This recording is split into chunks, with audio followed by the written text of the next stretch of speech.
Alhamdulillahilladzi bi ni'matihi tatimmus shalihat wa bi fadlihi tatanazzalul khairat wal barakat. Asyhadu an la ilaha illallah wahdahu la syarika lah. Wa asyhadu anna sayyidana wa nabiyyana Muhammadan abduhu wa rasuluhu la nabiyya ba'da. Allahumma shalli wa sallim wa barik ala sayyidina Muhammadin wa ala alihi wa ashabihi ajma'in, amma ba'd. Fa ya ayyuhal hadirun, usikum wa nafsi wa iyaya bitaqwallah, faqad fazal muttaqun. Qala Allah Ta'ala fil Qur'anil Karim, a'udzu billahi minasyaitonir rajim. Ya ayyuhalladzina amanu taqullaha haqqa tuqatih wa la tamutunna illa wa antum muslimun. Atau kama qala fi ayati ukhra, Muhammadur Rasulullah walladzina ma'ahu asyidda'u 'alal kuffari rahama'u bainahum tarahum ruk'an sujjadan yabtaghuna fadlan minallahi wa ridwana simahum fi wujuhihim min asari sujud. Qala sallallahu alaihi wasallam, ittaqillaha haitsu ma kunta wa aqbihis sayyi'atal hasanata tamhuha wa khaliqin nas bi khuluqin hasanin. Shadaqallahul azim wa balagha rasuluhun nabiyul habibul karim wa nahnu lahu ala dzalika minasyahidin wa syakirin walhamdulillahi rabbil alamin. Ma'asyiral muslimin wa jumratal mu'minin rahimakumullah. Melalui mimbar yang mulia ini, di hari yang mubarak ini, sayyidul ayyam, khotib tidak segan-segannya dan tidak jemu-jemunya untuk menyampaikan satu wasiat untuk pribadi khotib khususnya dan umumnya untuk jamaah sekalian. Marilah kita bersama-sama meningkatkan ketakwaan kita kepada Allah Subhanahu wa taala. Takwa mengandung arti melaksanakan segala perintah-perintahnya dan meninggalkan apa yang dilarangnya.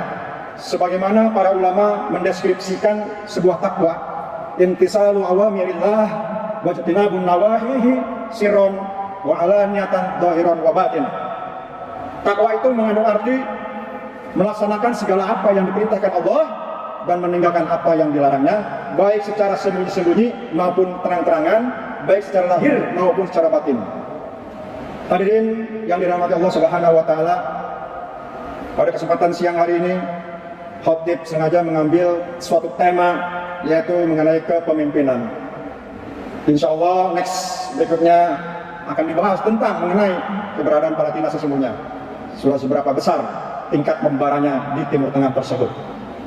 Namun tidak kalah penting kepemimpinan yang dibahas, yang dikaji sebagai kita sumber pengetahuan, karena kepemimpinan ini sangatlah penting dari segalanya, dalam segala hal, baik rumah tangga, sosial, ekonomi, politik, budaya, perlu adanya suatu kepemimpinan. Sehingga bahkan ketika pasca Rasulullah SAW wafat, dengan serta-merta bergerak cepat memilih pengganti. Rasulullah masih berbaring, belum juga 7 hari, secepat kilat sudah terbentuk secara musyawarah dan mufakat, dibentuklah kepemimpinan yang baru. Karena penting, kalau tidak disegerakan, musuh-musuh Islam yang merongrong dan memata-matai keberadaan umat Islam akan secepat itu akan merebut segala kebijakan dan kewenangan, akan diambil alih oleh seorang pemimpin. Oleh karena itu penting dalam membahas suatu kepemimpinan, di mana saja, di perusahaan, di organisasi, pemimpin itu penting dan harus diikuti. Bahkan di dalam imam sholat juga imam itu pemimpin, harus diikuti. Hadirin yang dirahmati Allah Subhanahu wa taala. Namun karakteristik kepemimpinan Rasulullah SAW yang harus kita ambil, apa saja yang termaktub di dalam Al-Quran surat Al-Fath ayat 29. Di sana dijelaskan bahwa kepemimpinan itu menular kepada umatnya, kepada sahabatnya, sehingga diteruskan kepada kita sebagai umatnya. Di dalam Al-Quran surat Al-Fath ayat 29, Allah Ta'ala berfirman, a'udzu billahi minasyaitonir rajim, Muhammadur Rasulullah walladzina ma'ahu asyidda'u 'alal kuffari rahama'u bainahum tarahum ruk'an sujada yabtaghuna fadlan minallahi wa ridwana simahum fi wujuhihim min asari sujud. Ayat. Muhammadur Rasulullah, Muhammad itu adalah utusan Allah, walladzina ma'ahu asyidda'u 'alal kuffar, dan orang-orang yang bersamanya itu memiliki sifat yang tegas, ruhama'u bainahum, tetapi memiliki rasa kasih sayang terhadap sesama mereka. Tarahum ruk'an sujjadan yabtaghuna fadlan minallahi wa ridwana. Mereka yaitu kelompok yang senantiasa ruku dan sujud mengharapkan keutamaan dan keridhaan Allah Subhanahu wa taala. Simahum fi wujuhihim min asari sujud. Sima di dalam wajah mereka itu ada satu tanda fi wujuhihim min asari sujud, bekas orang yang sujud hitam seperti warna hitam. Itu salah satu ciri orang yang dikatakan salah satu penerus dan pengikut Rasulullah SAW. Hadirin yang dirahmati Allah Subhanahu wa taala, kita kupas sedikit ayat ini dari sudut pandangan tafsir Al-Fida Ibnu Katsir. Beliau menjelaskan yang dimaksud Muhammadur Rasulullah, Muhammad itu adalah utusan Allah. Imam Ibnu Katsir menjelaskan Muhammadur Rasulullah itulah merupakan kalimat mubtada, di mana mubtada harus diimbangi dan diiri dengan kalam khobar, kalimat yang menjelaskan. Di dalam mubtada itu bisa sempurna kalau ada penjelasan. Nah, penjelasan yang ada di dalam diri Rasulullah SAW itu terdapat dalam sifat-sifat dan karakteristik pribadi Rasulullah SAW. Salah satu yang tercermin dari sifat kepemimpinan Rasulullah SAW adalah ada 4 yang masyhur kita ketahui, yang umum kita ketahui. Yang pertama yaitu sifat kepemimpinan beliau, yaitu sidik dan benar, tidak menyelisihi rencana-rencana atau program-program sebagai pemimpin. Atau beliau memutuskan ke depannya bisa mensejahterakan umatnya. Salah satu karakter Rasulullah sebagai pemimpin. Yang sifat yang kedua yang mewakili dalam kepemimpinan Rasulullah adalah amanah. Amanah itu orang yang bisa menjaga kepercayaan. Kalau umat sudah percaya kepada suatu kepemimpinan, maka pemimpin tersebut harus melaksanakan apa yang dipercayakan. Kulukum ra'in wa kulukum mas'ulun ar-ra'iyati. Setiap kita adalah pemimpin dan akan dimintai pertanggungjawaban akan kepemimpinannya. Apakah pemimpin suatu perusahaan atau organisasi atau dalam skala kecil bahkan skala besar. Dalam tanda kutip, Presiden Republik Indonesia harus amanah sesuai dengan apa yang ditetapkan oleh harapan rakyat Indonesia. Yang kedua, tablik. Tablik itu menyampaikan salah sifat dan karakter Rasulullah SAW. Tablik menyampaikan, transparansi menyampaikan seluruh aspirasi keinginan umat. Rasulullah selalu memberikan fatwa-fatwa atau suatu win-win solution menyampaikan kepada umat sehingga umat tidak tersesat, apalagi sengsara sampai bertahun-tahun. Umat atau rakyat menginginkan suatu kesejahteraan, tetapi aspirasi yang itu tidak sampai, tidak direalisasikan. Hadirin yang dirahmati Allah, yang terakhir, patonah. Sifat Rasulullah patonah itu cerdas, tapakoh belakang terasa. Pandailah kamu sebelum menjadi pemimpin. Jangan coba-coba kalian, saudara-saudara sekalian, mau menjadi pemimpin atau ketua di suatu instansi kecil maupun besar, ditunjuk dari ketua kalau ilmunya belum ada. Karena tapakoh pandailah kamu dahulu sebelum menjadi pemimpin. Tapakoh belakang terasa. Oleh karena itu, kepemimpinan itu seorang pemimpin harus cerdas, bisa berdiplomasi dari berbagai penjuru dunia. Tidak butuh memerlukan keputusan-keputusan kanan kiri, tapi cerdas menyikapi suatu keputusan yang bisa menghasilkan kesejahteraan untuk seluruh umat dan rakyat pada umumnya. Hadirin yang dirahmati Allah Subhanahu wa taala. Salah satu sifat yang kedua, ciri-ciri kepemimpinan ala Rasulullah sallallahu alaihi wasallam, yaitu walladzina ma'ahu asyidda'u 'alal kuffari rahama'u bainahum. Yaitu orang-orang yang bersama Rasul itu asyidda walal kufar, tegas, memiliki sifat ketegasan, tidak pelitut, pria-pria takut, tapi tegas dengan siapa dia berhadapan, tegas, terlebih alal kufar, pada orang kafir. Di akhir-akhir ini jelas-jelas kita umat Islam, saudara kita Palestina sedang berhadapan dengan orang kafir. Udah tidak ditawar-tawar lagi emosi kita, rasa kita, kepedulian kita. Jangan sampai peristiwa yang ada di Palestina itu hanya sebagai tontonan, tonton di dalam kamar melalui YouTube bahwa pasukan sekian hancur, ketawa. Tidak demikian. Bagaimana kepedulian kita? Harus mampu bermedsos, sebarkan. Sarana itu dakwah yang paling enak dan yang paling gurih, yang dengan catatan tidak menyebarkan hoax. Yang kedua, kalau kalian tidak bisa, Rasulullah pernah bersabda, kalau kalian tidak bisa berangkat ke sana, tolong isi minyak di Masjidil Aqsa. Maksud minyak itu adalah kau kirim dong ekonominya, kirim sembakonya, kirim medisnya, kirim relawannya. Akhirnya apa?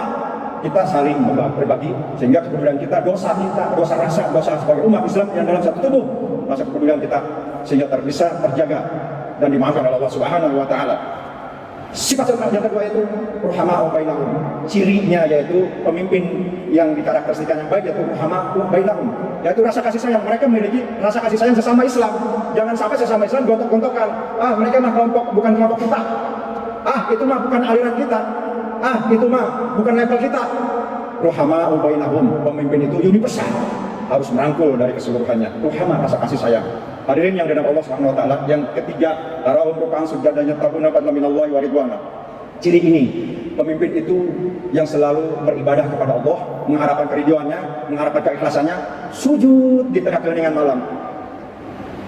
Bukan hanya ulama yang ahli sujud, bukannya hanya ustadz yang ahli sujud, tapi pemimpin juga ahli sujud, ahli tafakur, ahli ibadah, sehingga tercermin kepribadiannya seperti kepemimpinan Rasulullah SAW. Sebagaimana dahulu zaman kekhilafahan dinasti Bani Utsmaniyah yang dipimpin oleh salah satu yang terakhir yaitu Al-Fatih. Beliau ahli ibadah, pandangannya matanya tajam ke depan, dengan hitam, pandangannya hitam, mata bola mata hitam ke depan, sayu tetapi tajam dan tegas kata orang kafir. Itulah salah satu, beliau adalah ahli ibadah. Maka sekarang ini kalau di Palestina ada salah satu pemimpin yang ahli ibadah, di dalamnya Quran diceritakan bahwa Hamas itu merupakan ahli ibadah semua, takbir semua, sehingga Allah melindungi negeri Syam tersebut. Salah satu di antaranya Palestina, negeri Syam itu dilindungi Allah Subhanahu wa taala. Hadirin yang dirahmati Allah Subhanahu wa taala.